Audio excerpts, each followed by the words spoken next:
வணக்கம். இன்னைக்கு நாம பார்க்க போகிறது காதி சாரியில் லோட்டஸ் டிசைனில் ஹேண்ட் பெயிண்ட் பண்ண சாரீஸ் தான். இப்போ நம்ம இந்த சாரியோட முந்தானை பார்த்துட்டு இருக்கோம். இதில் பாருங்க, முழுசாக பூவும் மொட்டும் சேர்ந்து இருக்கிற மாதிரி உங்களுக்கு முந்தானையில் டிசைன் இருக்கும். ப்ளூ கலர் சாரியில் பிங்க் கலரில் பெயிண்ட் பண்ண லோட்டஸ் டிசைன் ரொம்ப அழகாக இருக்குது பாருங்க பார்க்குறதுக்கு. ஸோ இது வந்து முந்தானையில் சுங்கு இருக்குது, பிளாக் கலரில் சுங்கு வந்திருக்கும் உங்களுக்கு. அதுக்கப்புறம் இது உங்களுக்கு ரன்னிங் ப்ளவுஸ் பிளெயினில் வந்துடும். ப்ளவுஸ் ரன்னிங் ப்ளவுஸ் அதே கலரில் ப்ளூ கலரில் ப்ளவுஸ் வந்துடும். இது பியூர் காதி காட்டனுங்க. 120 கவுண்ட் சாரீ. இது ரொம்ப நல்லாயிருக்கும். முந்தானையிலையும் பார்டர்லேயும் உங்களுக்கு இந்த தாமரைப்பூ முழுசாக இருக்கும். பாடி ஃபுல்லாக உங்களுக்கு இந்த மொட்டுகள் தான் இருக்கும். இந்த மொட்டெல்லாம் இருக்குது பார்த்தீங்களா, இதுதான் உங்களுக்கு பாடி ஃபுல்லாக வரும்.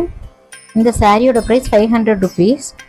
அடுத்தடுத்த வீடியோவில் என்கிட்ட இருக்கிற மீதி சாரீ கலெக்ஷன்ஸ் எல்லாம் பார்க்கலாம். அதுக்கு மறக்காமல் நம்ம சேனலை ஃபாலோ பண்ணுங்கள். நன்றி.